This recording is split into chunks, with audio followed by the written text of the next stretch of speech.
জানেন সেই প্রভুরা শেয়ার করিতে যাত্রীদের হলো কীর্তন শিবরঞ্জনী, কিন্তু সেই গুলো কীর্তন করিবার মতো কোনো ক্ষমতা যে আমাদের আজ যদি সাধুগুরু বৈষ্ণবের সুগলের চরণে তবে নাকি ওই মহাভাবীয় মহাপাপ করে বৈকুণ্ঠ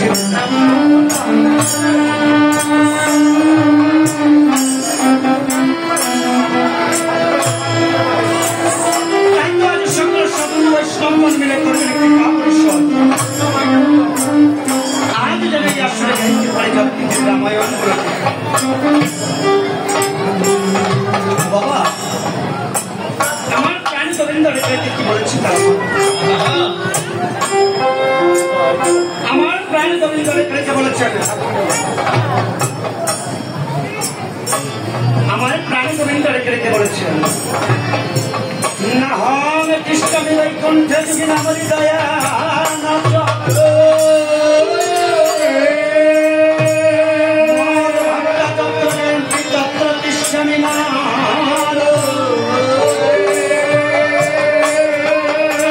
না আমি কখনো বৈকুণ্ঠ দাবি থাকি না, আবার যতিগণের হৃদয়ের মধ্যেও থাকি না। আমার প্রাণের ভক্তগণ যেখানে বসে পড়ে আমার নাম কীর্তন আমি সেখানেই যে আমার প্রেমময়ী রাধা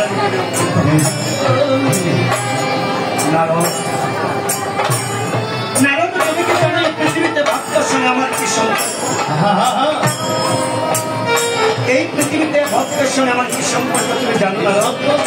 তবে শোনো দিয়ে ও যে ভক্ত আমার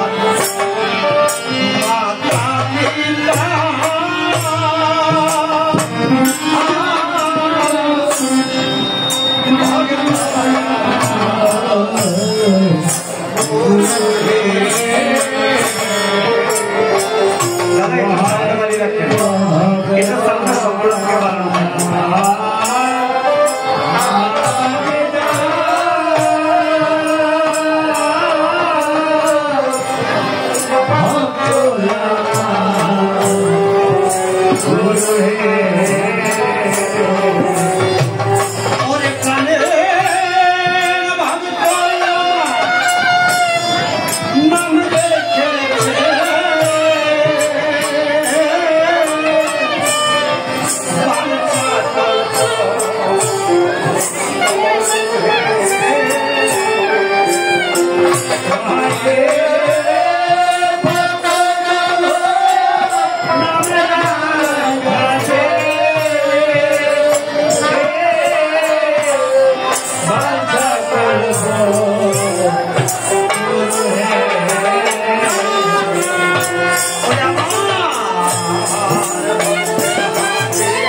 আমরা মধুর রামায়ণ আমরা রামায়ণের সাক্ষী পালা করে থাকি কীর্তন। তার মধ্যে প্রথম পালাখানি হচ্ছে পিতা পুত্রের পরিচয়, দ্বিতীয় পালা হলো সীতার বনবাস, তৃতীয় পালাখানি হলো পিতা পুত্রের যুদ্ধ, চতুর্থ পালা হলো সীতার পাতাল, পঞ্চম পালা হলো লক্ষণ শক্তিশাল, ষষ্ঠ পালা হলো রামের অশ্বমের যুদ্ধ, সপ্তম পালা হলো লক্ষণ ঠাকুর বর্জন। আজ সাধুগুরু বৈষ্ণবগণ মিলে যে পালাটি বলবেন চেষ্টা করবো যাত্রী করিতে কীর্তন।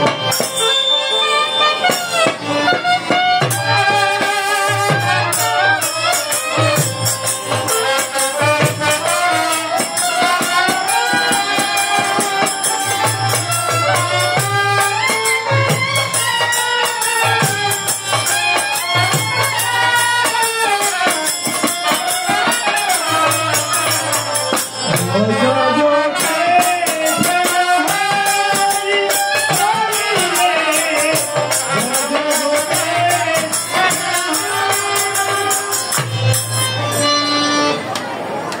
রাধে। আরে শুধু ভক্ত সজ্জন, আপনাদের এলাকার ভাইস চেয়ারম্যান পদপ্রার্থী উনি আজকে আপনাদের কাছে এসেছেন আপনাদের চরণের আশীর্বাদ দিতে।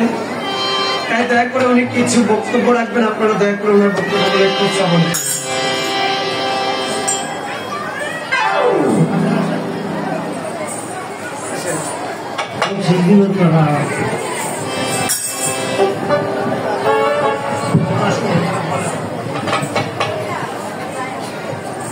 সকলে আমাদের এই জানার জন্য আশীর্বাদ করবেন যেন উনি আপনাদেরকে চিরজীবনের সেবা করে যেতে পারে এবং আপনাদের সুখে দুঃখে যেন আপনাদের অভিভাবক হিসেবে আপনাদের গার্জিয়ান হিসেবে আপনাদের মধ্যে থাকতে পারে।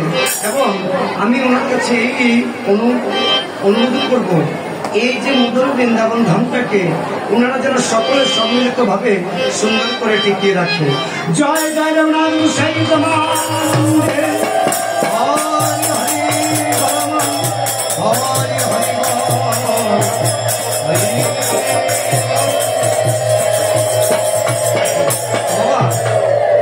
কয়েকটা কথা বলি।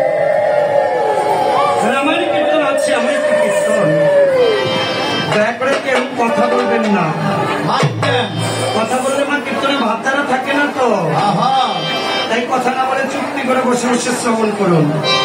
কারণ রামায়ণ কীর্তন হচ্ছে মধুর কীর্তন, যে কীর্তনখানাতে শুধু মধু আর মধু। রামায়ণের 7টি পালা, 7টি খণ্ড, সেই 7টি খণ্ডের মধ্যে উত্তরাখণ্ডের সকল পালার দিচ্ছে। আর ওই উত্তরাকাণ্ডখানা, যেই উত্তরাকাণ্ডখানা, সেই উত্তরাকাণ্ডখানা আমার হনুমান লবকুশকে বসে বসে বলেছিলেন। কারণ অনেকে বলে হনুমানের প্রিয় কাণ্ড হচ্ছে সুন্দরাকাণ্ড, মূল হচ্ছে হনুমানের প্রিয় কাণ্ড উত্তরাকাণ্ড। কারণ উত্তরাকাণ্ডের সকল রামায়ণগুলো ওই হনুমান রামের পুত্র লবকুশকে বসে বসে শ্রবণ করিয়েছিলেন। তাই ওই ভক্তের মান রাখতে গিয়ে অনেকগুলো পালা কিন্তু বাবা উত্তরাকাণ্ডেই গঠন করা হয়েছে। তাই আগে সাধু বৈষ্ণব মিলে পালা বলেন, চেষ্টা করবো যৎকিঞ্চিৎ করিতে কোনো ক্ষেত্রে। আমি পালাগুলোর নাম আবার বলছি। পিতা পুত্রের পরিচয়, সীতার বনবাস, পিতা পুত্রের যুদ্ধ, সীতার পাতাল প্রবেশ, লক্ষণ শক্তিশাল, রামের অশ্বমেধ যজ্ঞ, লক্ষণ ঠাকুর বর্জন।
দাদা সুন্দরাকাণ্ডে কিন্তু পালা নেই, পালা হচ্ছে উত্তরাকাণ্ডে লঙ্কাকাণ্ডে।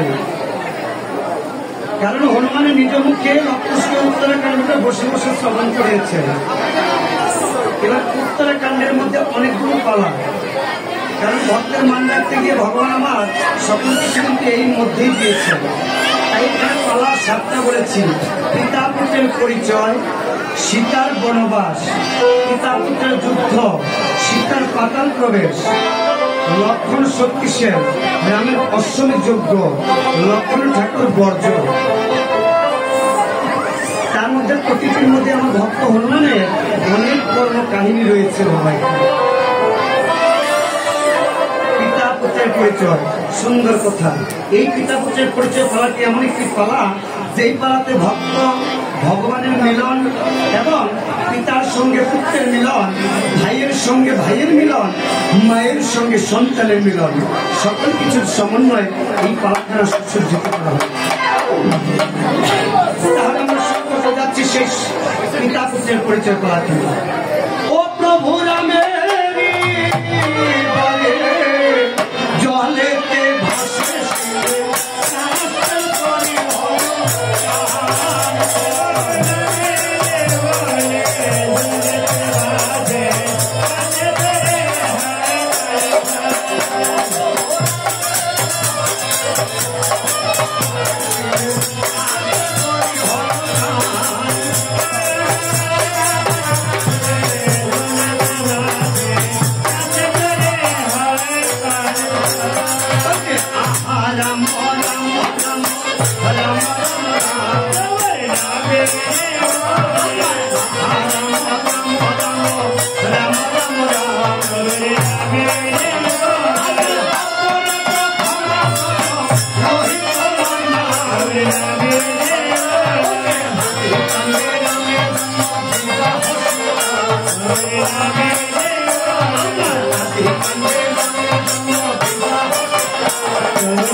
রচনা করেছেন মধুর সপ্তকাণ্ড গান রামায়ণ। আর কীর্তিবাস পণ্ডিত তাহা বাংলা ভাষায় করেছেন। তাই তো আজ পদপর তারিখে কি বলছি জানো? ওরে কীর্তিবাস পণ্ডিতের হল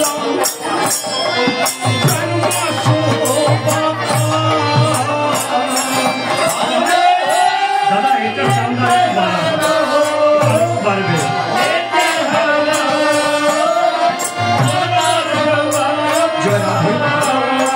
ওরে আছি উত্তরাখণ্ডে হবে কিনছি উত্তরাখণ্ডে হবে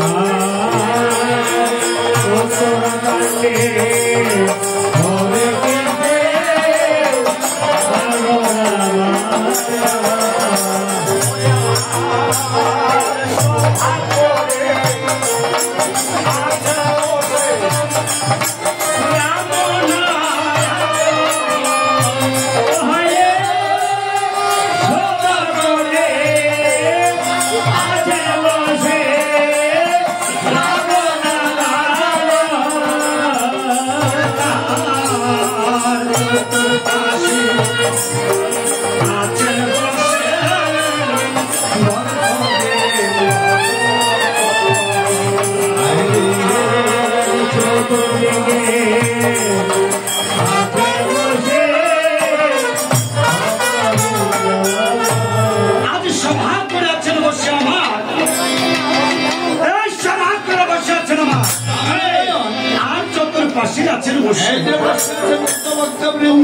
এমনি সময় অগস্ত্যমুনি আমার মনে মনে করেছেন চিন্তন। ওই অগস্ত্যমুনি আমার ধ্যানস্থ হইলে দেখিবারে পায় আজ রামায়ণের উত্তরাখণ্ডে যেন পিতা পুত্রের মিলন এমন দেখা যায়। তাই তো মনে হয় এই কথা মনে মনে করিয়া চিন্তন।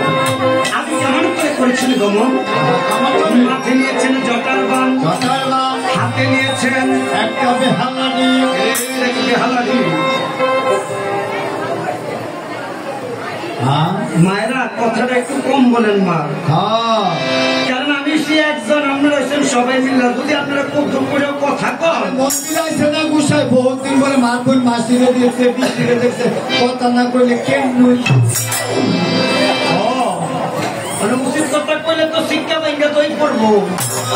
বহুত দিন পরে দেওয়া হয়েছে রক্তে রক্তে কলা কলা বেচা ঠিক করে সব দেওয়া হয়েছে। তো দেওয়া হলে ভূতের বউটা পালা নিল।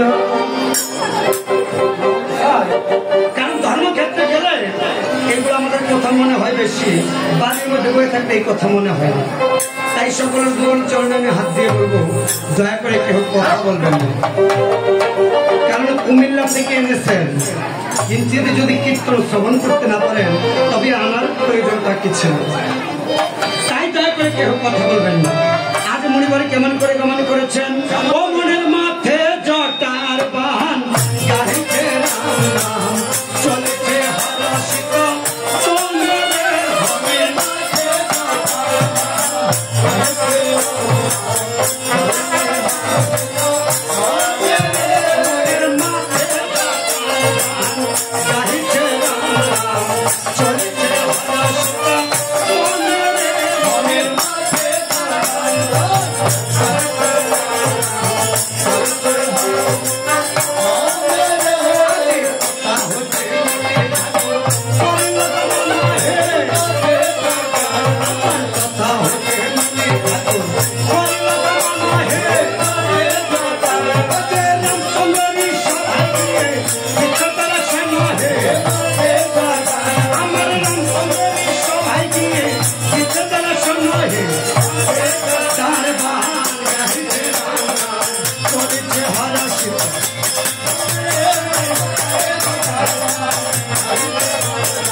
করেছিল দর্শন।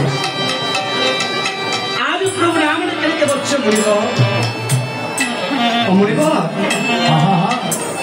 মুনিবার তুমি শুনো দিয়ে মন, আজ আমার আমার পরম সৌভাগ্যের কারণ তুমি অগস্ত্য মুনি এসেছো আমার এই অযোধ্যা ভুবন। তাই মুনিবর তুমি শুনো দিয়ে মন মুনিগবলি তোমার ঠাই যেদিন থেকে 14 বছর বনবাস কাটিয়ে এসেছি আর এই অযোধ্যাতে এসে আমার 5 মাসের গর্ভ সীতাকে নির্বাসন দিয়েছি। মুনিবর সেদিনের থেকে আমার এই অযোধ্যা ভুবনে কোনো মুনি গোসাই প্রদান করতে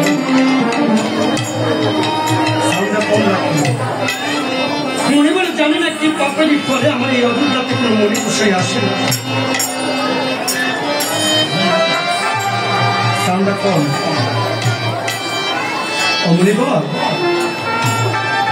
মুনিবর যে গৃহে কোনো সাধুগুরু বৈষ্ণব পদার্পণ করে না, যেই গ্রামে কোনো সাধুগুরু বৈষ্ণবের চরণ ধরি করে না, সেই গ্রামখানাতে শ্মশানের সম হয়ে যায়। কারণ শাস্ত্রে বলেছেন সাধুসঙ্গ সাধুসঙ্গ সর্বশাস্ত্রে লবমাত্র সাধুসঙ্গ সর্বসিদ্ধি হয়। তাই যদি কখনো সাধুগুরু বৈষ্ণবের চরণ ধরে গৃহে না পড়ে, সেই গৃহে না কখনো ভগবানের কৃপা থাকে। একটা দয়া করে তুমি আমার সিংহাসন খানা করো গ্রহণ। মুনিবর দয়া করে আমার সিংহাসনটা গ্রহণ করো মুনিবর। আমি বসার জন্য তবে তুমি কেন এসেছো আমার এই অযোধ্যা ভুবন? আমি প্রসাদ নিয়ে বাড়ি যাওয়ার জন্য এসেছিলাম গোসাই। গীতা গোসাই আমি বসার দিকে আসি সাত লেগে পাই চিতেঙ্গা অভ্যাসটা তো এটা ভালোই করছে। কেন গোসাই?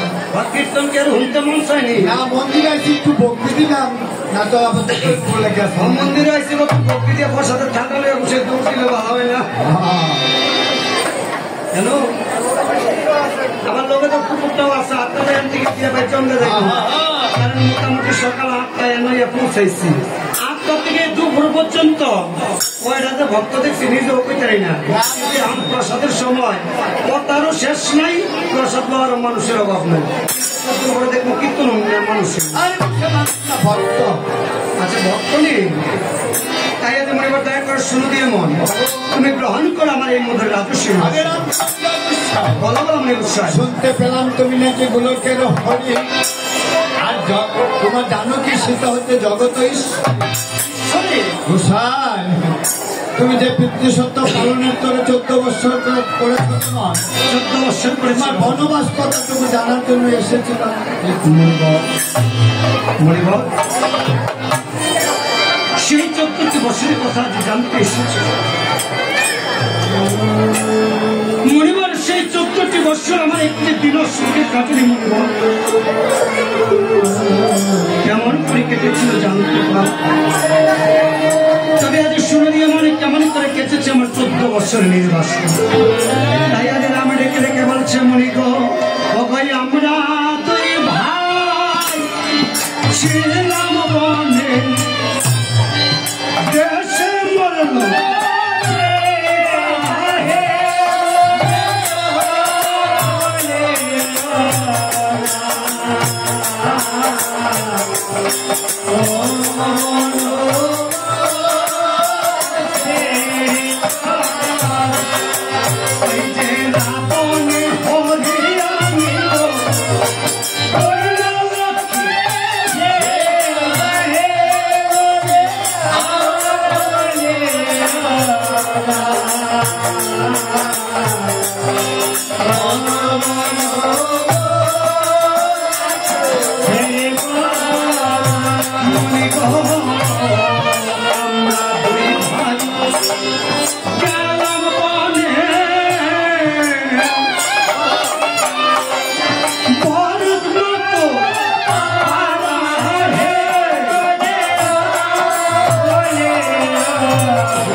ডেকে ডেকে বলছেন, রাম রাম, 14 বছর কাটিয়ে এসেছো বনবাস।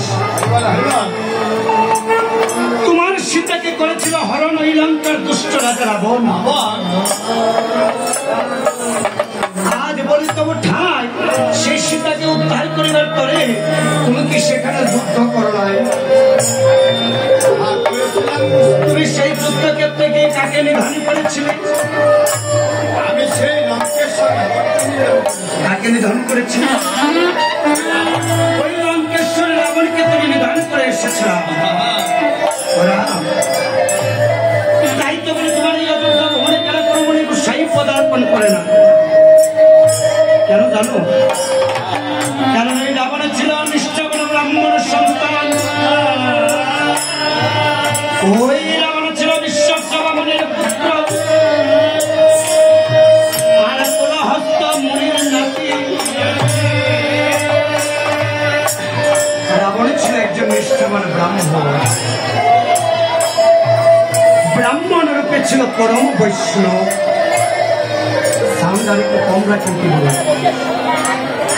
কারণ শাস্ত্রে বলা আছে, ব্রাহ্মণ যদি বৈষ্ণব হয় দেবেরও নাকি দুর্লভ হয়। তাই রাম, তুমি সেই ব্রাহ্মণ রূপে বৈষ্ণব করেছেন নিধন। আজ দয়া করে তুমি সেই ব্রাহ্মণ করেছ নিধন। বলি তব ঠাই, যত পাপ করছো কামাই, সেই পাপ থেকে তোমার কোনো মুক্তি নাই। তাই তুমি থাকো তোমার পাপের অযোধ্যাতে, আমি চললাম রামচন্দ্র।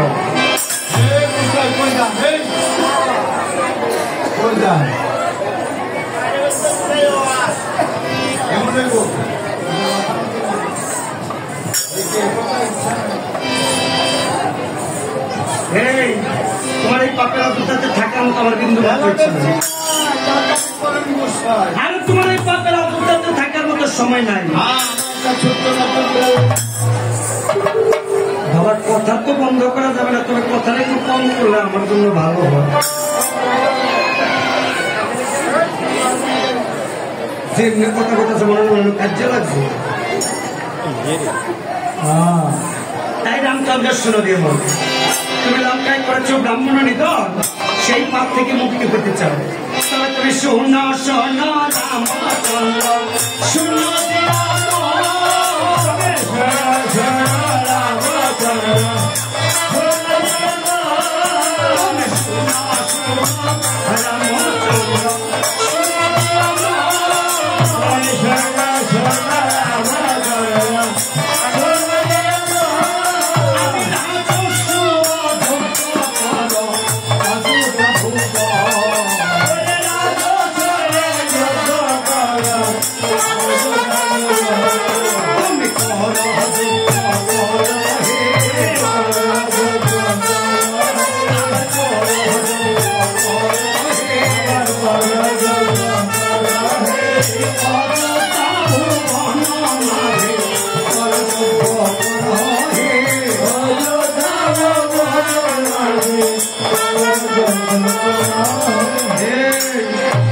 রাম ব্রহ্ম হত্যা করছো পাপেরই কারণ, তাই তোমাকে রাজস্ব যজ্ঞ করতে হবে অযোধ্যা।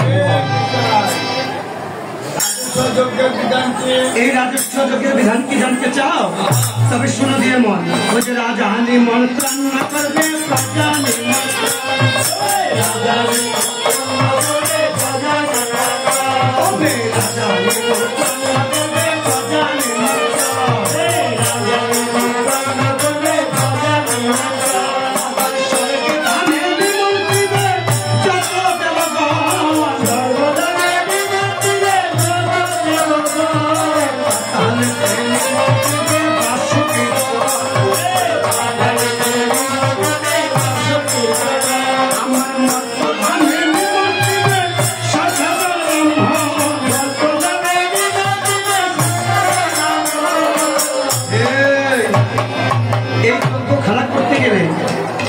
সকলকে নিমন্ত্রণ করতে হবে।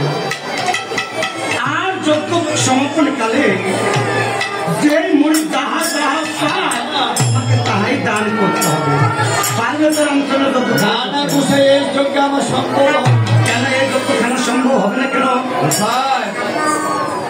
যদি কোন রাজা এসে আমার রাজত্ব চায় তাহলে আমি করতে হবে। অবশ্যই করতে হবে। আহা, তাই আজ রাম দেখে রেখে বলছে মণিবর, মণিবর তুমি দেখো করে আসো আমাদের পূর্বপুরুষ মহারাজ হরিশ্চন্দ্র,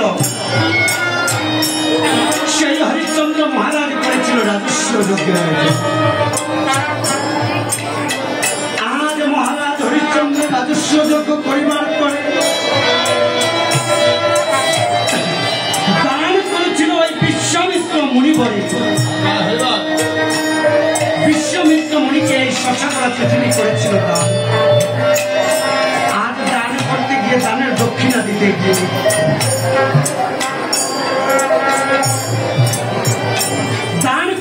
দানের দক্ষিণা দিতে গিয়ে নিজের স্ত্রীর সৌভাগ্যকে বিক্রি করতে হয়েছে, আবার পুত্র রোহিদাসকেও বিক্রি করতে হয়েছিল। আর ওই রাজা হরিশ্চন্দ্র আমার কাঠুয়া কাঞ্চননগরে গিয়ে শ্মশানবাসী চণ্ডাল হতে হয়েছে। তাই মুনিকে বলি তব ঠাই, পরিবার বলি তব ঠাই, এই বংশনাশা যজ্ঞ করা আমার দরকার না। তোমার দরকার নাই। যজ্ঞ খেলা পারবা না তো, পারবা না তো, আমি গেলাম। গুসাই এদার নাও, এদার মেও মানে এন ঠেলো আর ঠেরো, তাও বুঝো নাই। এদার মেও আবার ঠেরো, আর ইউ স্ট্যান্ড ইংরেজি বলতেছে, ইংলিশ। সেই আপনি আমার ইংলিশ পারে। আগলা দিনে কিন্তু অনাসার বাস। আরে অনার্স না, অনার্স পাস, অনার্সের পাস। বুঝাই ইংলিশ কি ভালো পারে, কতদিন ইংলিশ পারে? আমরা চাইতাম আরে কত ইংলিশ করে পারবেন আপনি? একটু না আরো বলো, আরো বলো। আর পারতাম না। ভাবতাম না বুঝাই আমি 9 ক্লাসের লিগে মৃত্যু দিচ্ছি।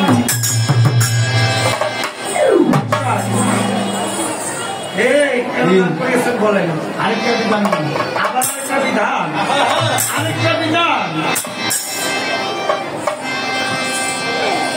দাদা বিধান কে আরেকটা দেবো? আপনি কইলে আমি বিধান একটা দিয়ে দেবো। দাদা চিন্তায় পড়ে রয়েছে, হোক করবো না করবো। আপনি কোন বিধান কে আরেকটা দেওয়া যায়?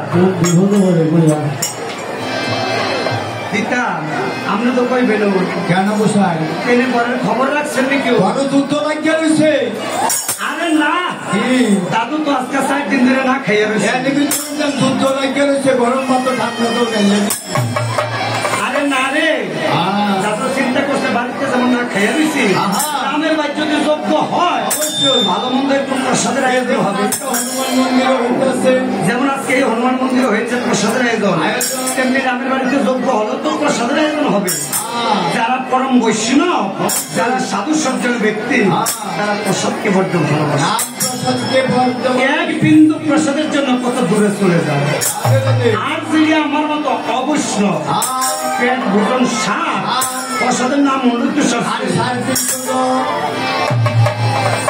রে 350 ধর্মের থার্মোমিটার মতন। কত ডাক্তার ভাবছে আরে না, মনে করি ধারণা জীবের মনের ব্যবসা বেশি। আগের দিনে দেখতাম প্রসাদের বেশি একটা আয়োজন ছিল না, ভক্তই তো বেশি। কারণ আগের দিনে কিন্তু দাদা গ্রামে মিললে একটা কীর্তন হইতো, সব হইতো উৎসব মহোৎসব। যেমন এই গ্রামে একটা কীর্তন হয় মহোৎসব, হয় উৎসব।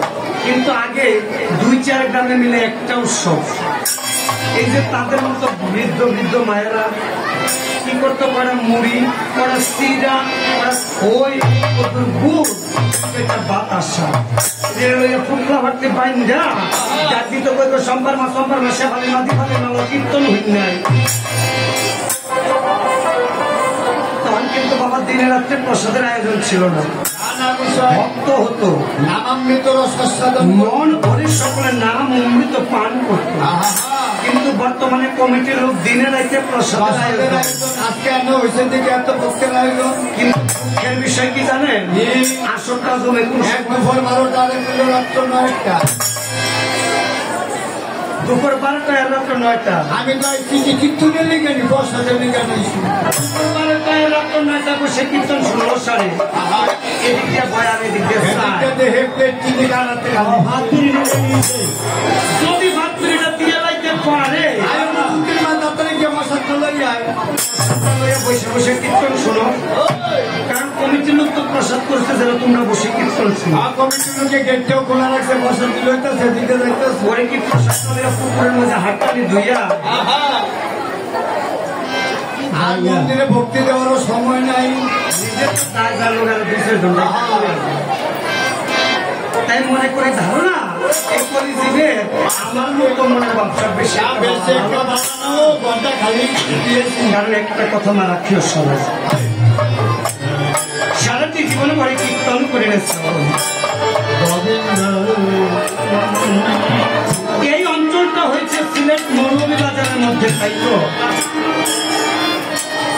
এই অঞ্চলে কিন্তু অনেক অভিশাল কীর্তনিয়া রয়েছে, অষ্টকালীন কীর্তনিয়া রয়েছে। আমার আপনাদের পরম সৌভাগ্যের কারণ এই সিলেট ঢাকা দক্ষিণে হচ্ছে গৌর সুন্দরের পিতার বাণী। তাই আপনারা তেমন একটা পূর্ণ তীর্থের মানুষ সারাটি জীবন পরে শুধু কীর্তনের খানা শ্রবণই করে গেলাম, ভাগবত পাঠ শ্রবণ করলাম, রামায়ণ শ্রবণ করলাম, কিন্তু সেই কীর্তন থেকে নিজের জীবনে কি ধারণ করেছি, সেই কীর্তন থেকে নিজের জীবনে কি সম্বল করেছি,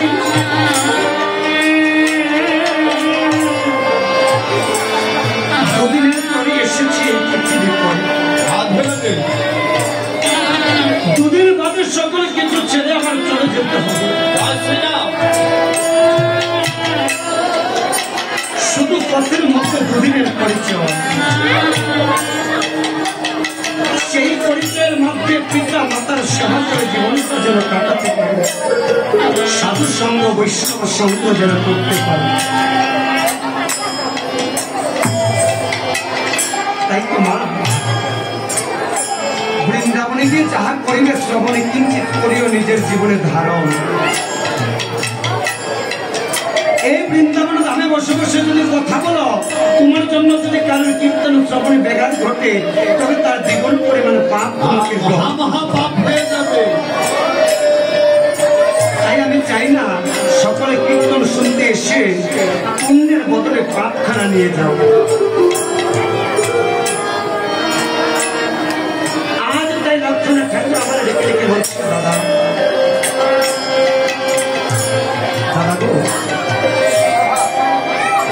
চলেন আমরা সেই অশ্বমেধ যজ্ঞের পূর্ণাহুতিটা আবার প্রদান করি।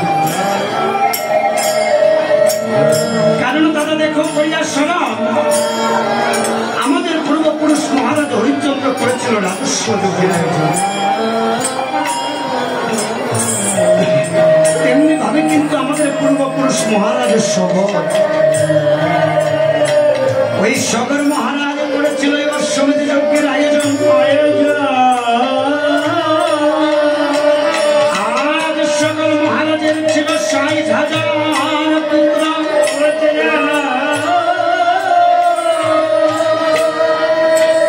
তাই তো সকল মহারাজ আমার মনে মনে অহংকার করেছিল।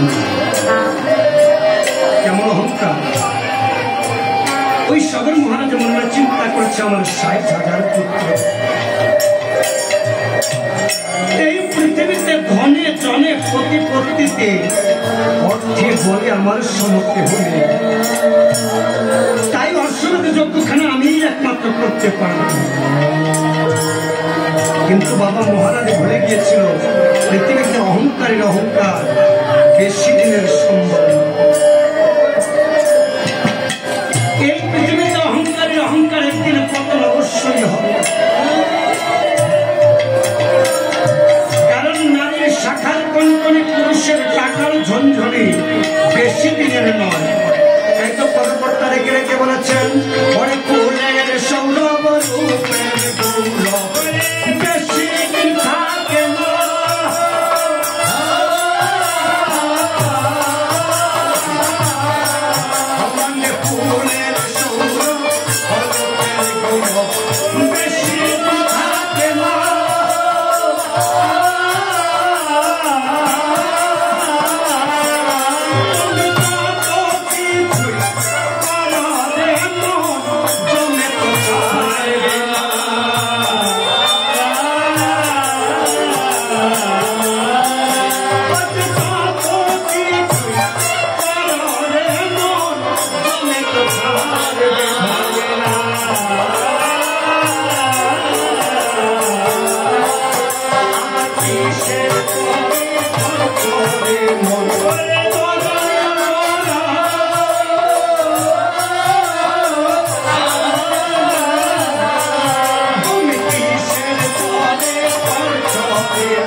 সেদিন সদর মহারাজ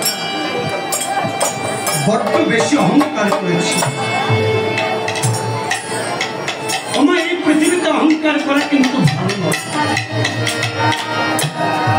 আজ কিসের অহংকার করবে তুমি?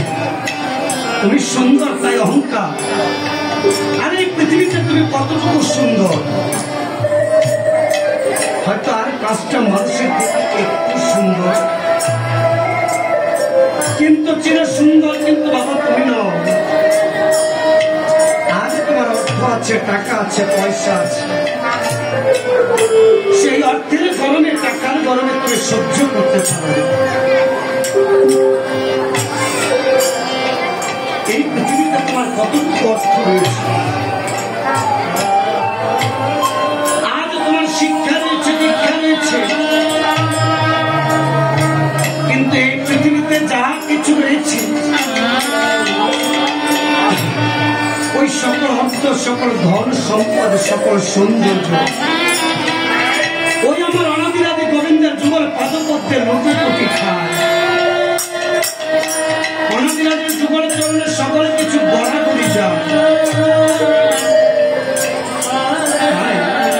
কখনো অহংকার করো না। ঠাকুর রেখে রেখে বলছেন, দাদা রামচন্দ্র রাজবলোচন,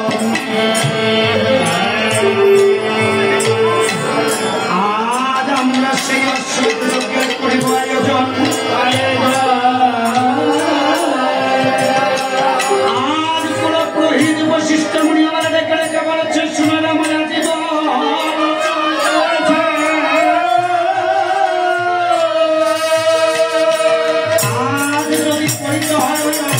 যজ্ঞের আয়োজন,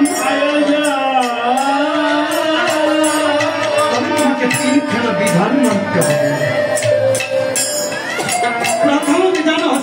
কন্যার অশ্ববে চার বর্ণের ফুল, সেই অর্শের মাথায় পড়বে স্বর্ণের উপর। দ্বিতীয় বিধান খেলা হচ্ছে স্বর্গ মর্ত পাতাল করাইবে নিমন্ত্রণ। এক জন যদি অনিমন্ত্রিত থাকে তবে যোগ্য হবে না পূরণ। আর তৃতীয় বিধান খেলা হচ্ছে বামে সীতাকে বসিয়ে পুত্র নিয়ে আহতকে দিতে হবে। নাম রেখে রেখে বলছে মনিব,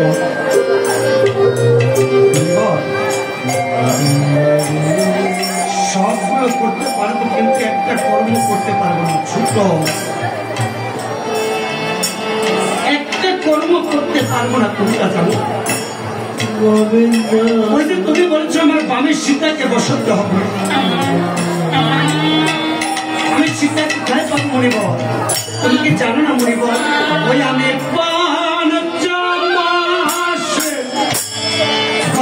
সীতা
সীতার জন্য হবে প্রয়োজন। ওই স্বর্গ হতে বিশ্বকর্মাকে রেখে একখানা স্বর্ণ সীতা করিয়া আয়োজন। আর পুত্রের জন্য হবে প্রয়োজন। তোমার ভক্ত পুত্র হনুমানকে কোলে বসিয়ে ওই যজ্ঞ খেলা করিবে সমাপন। আমি রেখে রেখে বলছি আমি অশ্বমেধ যজ্ঞ খেলা করতে চাই। আজ প্রভু রাম আমার রেখে রেখে বলছে সুমন্ত্রণের সারথী কোথায় রয়েছ? সমুদ্র আজ আমি করিব অশ্বমেধ যজ্ঞের আয়োজন। তুমি কি করিতে পারিবে সুমন্ত্র স্বর্গ মর্ত পাতাল নিমন্ত্রণ? আমি যদি নিমন্ত্রণ না করি তাহলে আমি তোমার চরণে দাস হয়ে থাকতে পারবো। আর তুমি যদি নিমন্ত্রণ করতে যাও তোমাকে আমি দাপর যোগে কি করবো জানো সমন্ত্র? তোমায় দাপর যোগে করব তোমায় আমার পায়ের নগরে যাওয়া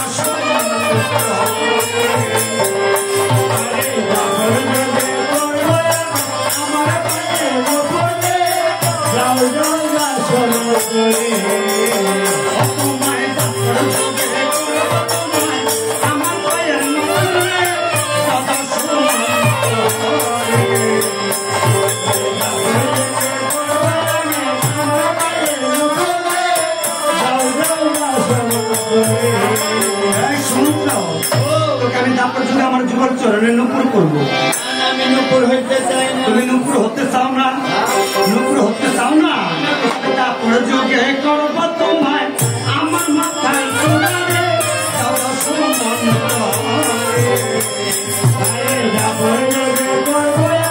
আমার মাথায় চূড়ারে আবার আমার মাথায়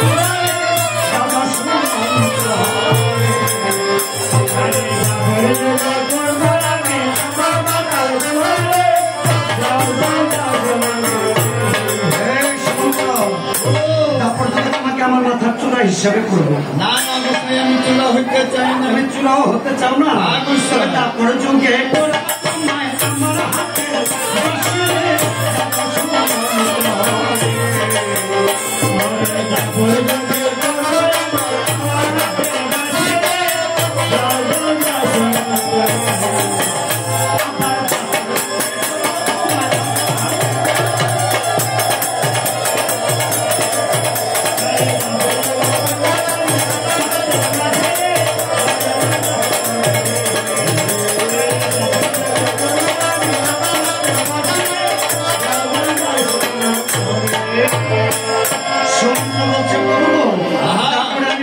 হতে পারে।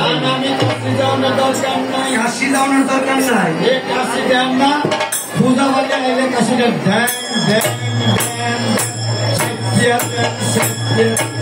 আরে না, তারপর তুমি বাসিও হবে না। না কাশি হলে রেখে বলছে প্রভু আমি কি হবো জানো?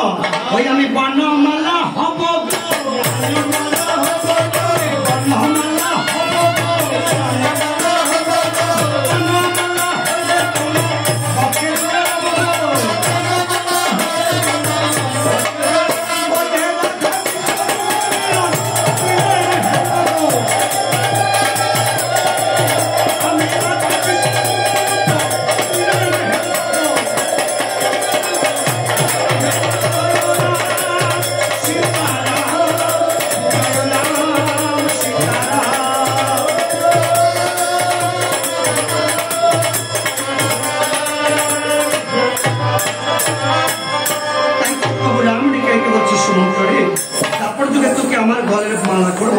সেদিন তুমি হবে বই জয়ন্তীর মালা।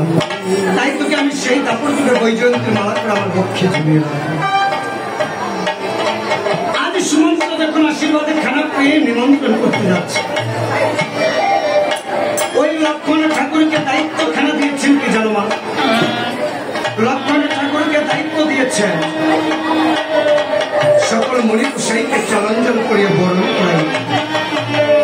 ভরতকে দায়িত্ব দিয়েছেন অশ্বমেধ যজ্ঞস্থল সাজাইতে। শত্রুঘ্নকে দায়িত্ব দেওয়া হয়েছে ওই সর্ব হতে শতগুণের অশ্ব যাহার চার বন্যের খুব ছোট, সেই চার বন্যের খুব অশ্বখানা নিয়ে আসে।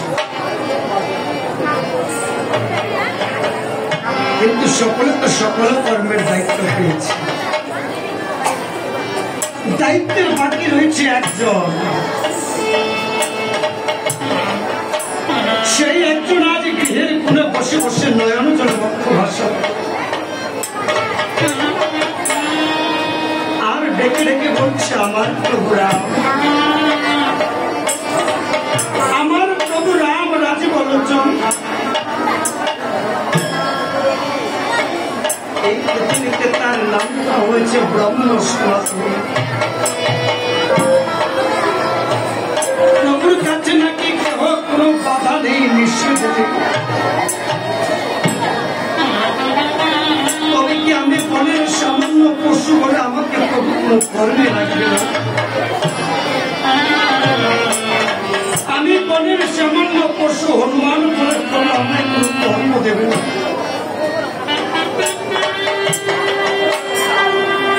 এই পৃথিবীতে আজ বানর করে জন্ম নিয়ে কি জীবন খেলাই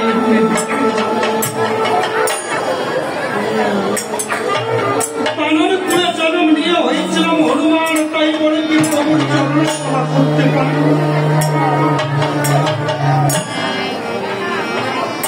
হনুমান দেখে রেখে বলছে তুই না অন্তর যাবে প্রভু রাম, তুমি না অন্তর জমি প্রভু রাম। তবে কি তোমার অন্তরে একটু সাড়া দেয় না যে আমি ভক্ত হনুমান বসে আছি? কখন তুমি রাম আসবে তোমার চরণে একটু সেবা করবে?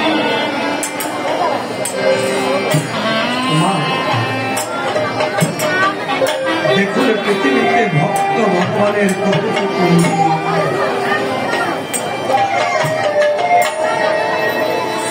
এই পৃথিবীতে ভক্তের সঙ্গে ভগবানের কতটুকু আত্মার সম্পর্ক।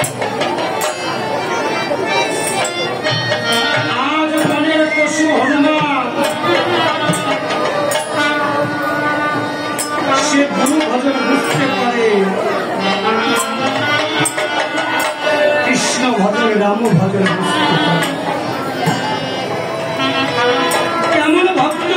বনের পশু হনুমান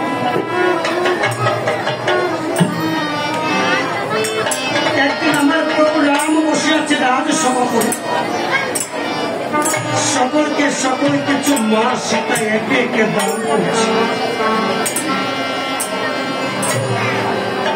আমার হনুমান ঘরে বসে বসে রাম নাম জপ করছে।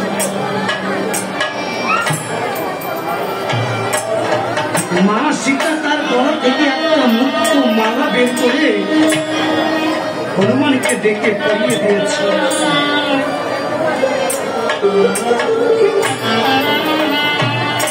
হনুমান মালাখানে গন্ধ শুকে দেখছেন না, এটা তো রাম নাম নেই। হনুমান মালাখানি কানের কাছে নিয়ে দেখছেন না, এটা তো রাম গুণ কীর্তন করেন। হনুমান এবার একটা একটা মালা ছিঁড়তে লাগলো, একটা একটা মালা ছেড়ে মুখে দেয়, কোনো কার্তিকরা রাম নামের স্বাদ। ওই লক্ষণ আমার ডেকে বলছে, বৌঝা তুমি বনের পশু বাদলের গলায় দিয়েছ মুক্তর মালা, আরে সে তো বনের পশু হনুমান, সে কি বুঝবে তোমার সেই এত দামি মুক্তর মালা। সীতারে কেড়ে বলছে, বাচ্চা হনুমান, হনুমান রে তোকে এত সাধ করে মালাখানি দিলাম, তুই ছিঁড়ে ফেলে দিল। বলছে, মা এই মালাখানিতে দেখি আমার প্রভু রামের গন্ধ নেই, এই মালাখানিতে আমার প্রভু রাম নাম লেখা নেই, এই মালাখানিতে আমার প্রভু রাম নামের কোন স্বাদ নেই। তুমি তো জানো মা, যেই বস্তুতে আমার প্রভু রাম নামের কোন গন্ধ না থাকে, সেই বস্তু আমি হনুমান স্পর্শ। লক্ষণ রেখে রেখে বলছে, হনুমান বনের পশু এর থেকে ভালো কি বুঝবে? আর তুই যে এত বড় ভক্তগিরি দেখাচ্ছিস, আজ বড় ভক্ত বলে নিজেকে দান করছিস, তোর দেহের কোথায় রয়েছে সেই ভগবানের রাম দেখাতে পারে? আজ হনুমান ডেকে ডেকে বলছে, প্রভু আমার প্রভু রাম আমার দেহের কোথায় রয়েছে জানো? তবে একটিবার দেখো আমার প্রভু রাম কোথায় রয়েছে। আর হনুমান দুইটি হাত দিয়ে বক্ষখানা যখন চিরেছে, ওই বক্ষের মধ্যে প্রভু রাম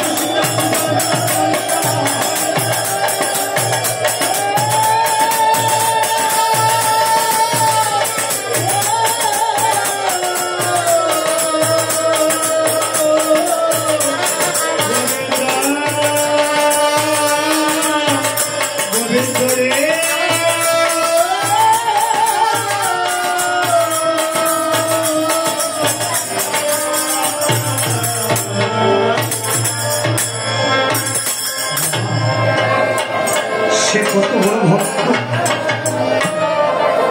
দুটি হাত দিয়ে বক্ষখানা চিরিয়ে রাম সীতার যুগল দর্শন করছে।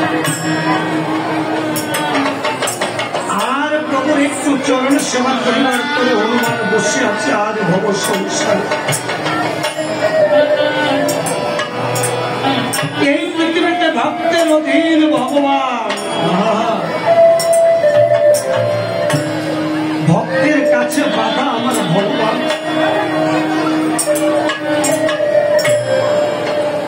আজ ভক্তের তরে ভগবান এসেছে এই ভব সংসারে মানব।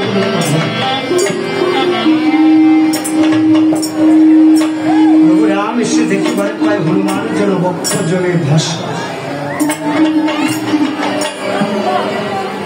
তাই প্রভু রাম দেখে রেখে বলছে, ওরে আমার প্রাণের বাচ্চা হনুমান,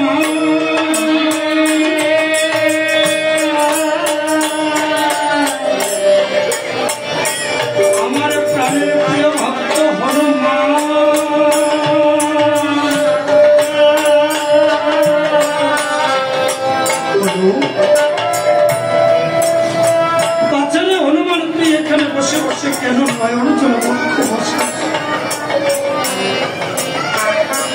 বলছি স্বামী গো,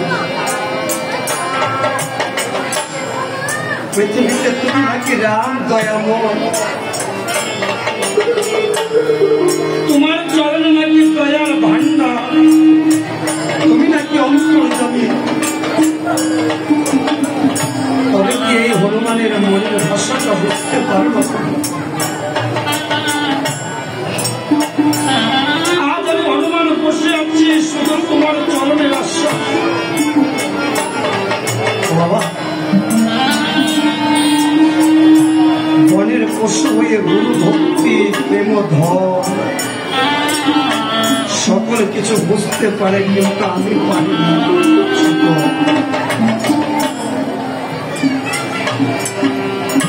হনুমান আজ গুরু সেবা করবে, কিন্তু ভগবান আমাকে এত সুন্দর একটা দেহ দিয়েছে পৃথিবীতে,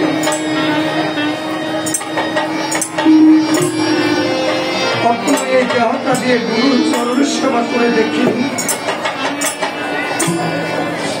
এই পৃথিবীতে এসে শুধু আমার আমার করে জীবনে খানা কাটিয়ে দিলাম। একটি বাড়ির জন্য বাবা চিন্তা করলাম না, পৃথিবীতে আমার বলতে কিছু রয়েছে। ওই ঘর খেলা কি আমার? এই পৃথিবীতে আমার বলতে বাবা কিছু নেই।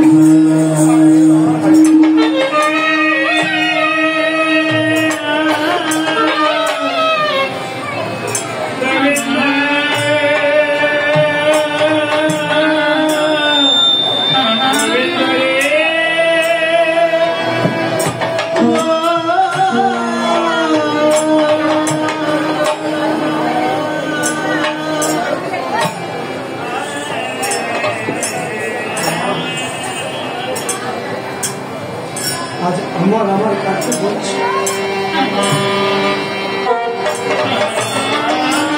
সেই ঘর খানা আজ তুমি বানিয়েছ, সেই ঘর খানাতে তো একদিন তোমার পিতা মাতা উঠছিল। আজ তোমার পিতা মাতা ঘর খানা ছেড়ে বিদায় নিয়েছে, তুমি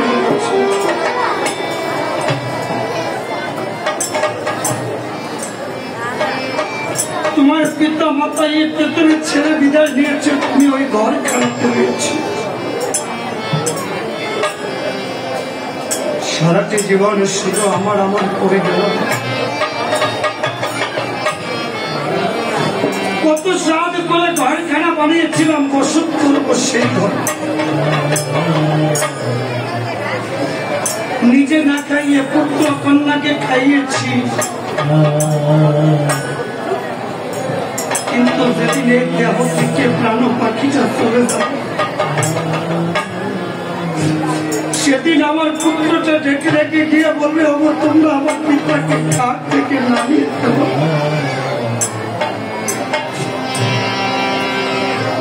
তোমরা আমার পিতার মৃতদেহটা খাট থেকে নামিয়ে দেবো।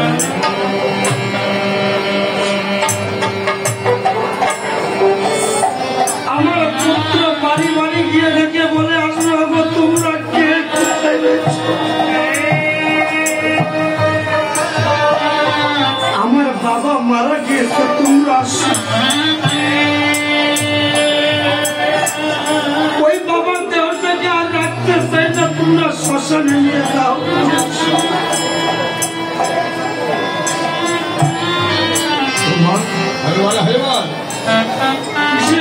এই পৃথিবীতে আপনি বলতে পারেন দুদিনের তোরে এসেছি, দুদিন পরে তো আমার শরীর মৃত্যু। তাই তো কত করতে আমার লিখতে বলছি, ওরে এই পৃথিবী ওরে যেমন আছে